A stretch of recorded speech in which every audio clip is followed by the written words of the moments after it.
தாய்முனை YouTube channel நேயர்களுக்கு என்னுடைய வணக்கம். இன்றைய தினம் கடவுளை பற்றி, நாம் கடவுளை வணங்குவதை பற்றி எனக்கு தெரிந்த கருத்துக்களை சொல்கிறேன். அதாவது, இப்போதெல்லாம் முன்பை விட நாட்கள் ஆக ஆக நிறைய பேர் சாமி கும்பிட்றாங்க. தெருக்கு தெரு புது புது கோயில் இருக்கு. அது மாதிரி அது ஒரு சாமியை கும்பிட்றது ஒரு பக்தியா போவோம், குடும்பத்தோட போவோம், சாமியை கும்பிடுவோம், கோயிலுக்கு திருவோம், ஒரு பெராக்கா போவோம் அப்படிங்கிற மாதிரி தான் கும்பிட்டு இருக்காங்க. ஆனால் கும்பிட்டுக்கிட்டு இருந்தாலும் அங்கே போய் தீவிரமா கும்பிட்டதுனால அந்த கும்பிடவங்களுடைய கஷ்டம்லாம் போகாது. இப்போ இந்த கோயில், பெரிய பெரிய கோயிலில் பணம் கொடுத்தா முன்னாடி நிற்கலாம், கொஞ்சம் பணம் கொடுத்தா அடுத்த நிற்கலாம், பணமே கொடுக்கலாம், தூரமாக நிற்கணும். இதெல்லாம் கடவுளை விரும்புகிறாரா? மனிதர்கள் எல்லாம் ஒன்று தான்.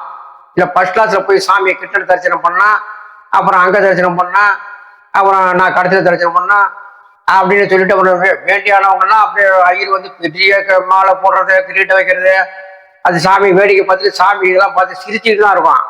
என்னையா அந்த மாதிரி பண்ணிக்கிட்டு இருக்காங்க, எல்லாம் நமக்கு ஒன்று தான் அப்படின்னு சாமி சிரிச்சுக்கிட்டு தான் இருக்கும். அப்புறம் அதோட மட்டும் அப்புறம் என்ன பண்ணுறாங்க, பெரிய வீடு கட்டிடுறாங்க, 10 மாடி, 5 மாடி, 6 மாடி. சாமியை சின்னதா ஒரு பிள்ளையார் படி சின்னதா வீட்டுல ஒரு ஓரமாக விடுறாங்க. அப்புறம் உள்ளார வேறையா பூஜை இருக்கு, பூஜை ரூம், வெளியில வேறையா சாமிக்கு ஒரு துளி உண்டு. மனிதர் 3 மாடி கட்டத்தில் இருக்காங்க, கட்டிக்கிட்டு இருக்காங்க. அப்புறம் சாமி அது அவமானப்படுத்துற மாதிரி ஆகாதான், அதெல்லாம் சிந்திக்கிறது இல்லை. அதனால நீங்க சாமியை போய் கும்பிடுறதே கிடையாது. சாமியை போய் கும்பிடுறது ஒன்றும் பெருசு கிடையாது. நீங்க மற்றவர்களுக்கு உதவி செய்யுங்க, நன்மை செய்யுங்க, கெடுதல் நினைக்காதீங்க. இதெல்லாம் நீங்க செஞ்சீங்கன்னா சாமி உங்க வீட்டை தேடி வரும். கூரை வீட்டா இருந்தாலும், ஓட்டு வீட்டா இருந்தாலும் சாமி உங்களை தேடி வரும். இதையெல்லாம் நல்லா செஞ்சுட்டு அப்புறம் நீங்க சாமி கும்பிட்டோன்னு சொல்லிட்டு போய் சாமி கும்பிட்டு வந்தா அந்த எந்த விதமான பலனும் கிடையாது. அப்புறம் நீங்க தான் நிறைய கோயில் இருக்கு, அதே மாதிரி நிறைய ஆஸ்பத்திரி இருக்கு. கோயிலை விட இப்போ ஆஸ்பத்திரி நிறையா இருக்கு. கோயில் நிறையா ஆகுது, ஆஸ்பத்திரி நிறையா ஆகுது. அப்போ கும்பிட்ட உடனே நோய் இல்லாமல் இருக்கணும்ல, அது சாமி வைக்கணும்ல. சாமி அது மாதிரி வைக்காது. ஏன்னா உங்களுடைய புண்ணியம் உங்ககிட்ட தான் இருக்குது. கோயிலில் நீங்கள் போய் கும்பிடணும் அவசியம் கிடையாது. அதனால அதனால் நல்லது செய்யணும். நான்லாம் வீட்டில் இருக்கிற காலண்டரை கும்பிட்டுருவான், ஒரு மத்தியானம் ஒரு தடவை கும்பிட்டுருவான், சாயந்தரம் சாமியை நினைக்கணும். ஒரு சக்தி இருக்குது, எங்கள் சாமியே இல்லைன்னு இல்லை. நாம நல்லது செஞ்சா சாமி நம்மளை தேடி வரும். இதுதான் என்னுடைய கருத்து. இப்ப வேற நாம அந்த பங்காரு இருந்தாரு, பங்காரு ஜோசியம் சொன்னாரு, ஜோசியம் சொல்லி அவரு பல கோடீஸ்வரன் ஆயிட்டாரு. ஆனா பங்கார கும்பிட போன மகளிர்லாம் இவங்கெல்லாம் பெண்களா இருக்காங்கல்ல, அவங்கன்னா குழு பணம் கூட கட்ட முடியாம லோல் போட்டு வர்றாங்க. அவங்க போய் கும்பிடுற பங்கார கும்பிட்டு வரோம், அது ஆதிபராஜ், இது மேல்மருவத்தூர் தான் விரதம் இருக்கிறான், அது இருக்கிறான் அப்படின்லாம் போறாங்க, பச்சை பிடிச்சி போறாங்க, வர்றாங்க.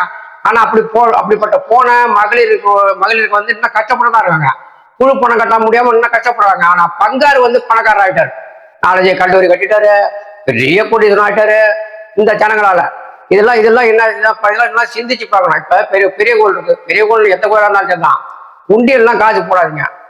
உண்டியல்ல காசு போடுற பழக்கம், அந்த உண்டியல்ல போடுறது அது மற்ற இதா இந்த சரியில்லாது. சாமிக்கு என்ன உண்டியல் போடாது, அதுவும் ஒரு வகையில லஞ்சம் மாதிரி தான்.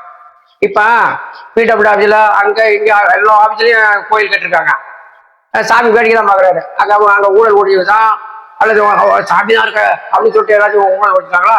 அதெல்லாம் கிடையாது. நம்முடைய மனசாட்சி தான். நீங்க நல்லது செய்யுங்க, சாமி உங்களை தேடி வரும். முன்னாடி ராஜராஜ சோழன்லாம் என்ன ஊட்டியில போட்டு வச்சு அந்த காலத்துல கோயில் கட்டினாரு, சொந்தமா கட்டினாரு ராஜராஜ சோழன்லாம். அது மாதிரி உண்டியெல்லாம் போடாதீங்க, நீங்க நல்லது செய்யுங்க. அதாவது இப்ப ரோடு போடுறாங்க, பிடபிள்யூ அரசாங்கம் நகராட்சி ரோடு போடுது, அந்த பணத்தை ஒதுக்கி போடுறாங்க. அதே மாதிரி இந்த கோயில் கட்டணும், இதெல்லாம் இந்து அறநிலைத்துறை கவர்மெண்ட் நிதி ஒதுக்கி அது கோயில் கட்டுறாங்க. அதனால இந்த உண்டியில போட்டுதான் அது கிடையாது.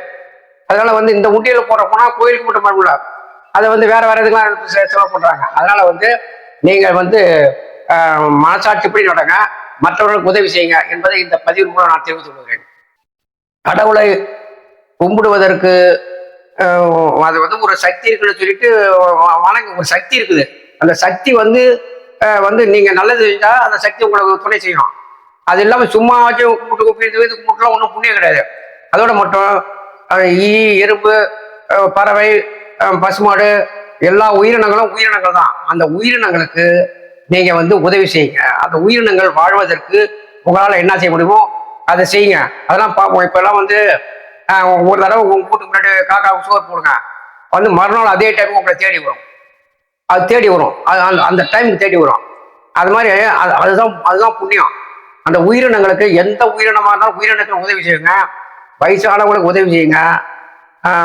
இந்த உதவி செஞ்சீங்கன்னாவே கடவுள் உங்களை மகிழ்ச்சியா ஏற்றுவார். அதை விட்டு ஆடம்பரமா அந்த திருவிழா, இந்த கும்பாபிஷேகம், அப்படி போனா இப்படி போனாங்கிறதெல்லாம் வந்து கடவுள் பார்த்து நகைச்சுவையா சிரிச்சுக்கிட்டே தான் இருப்பார்.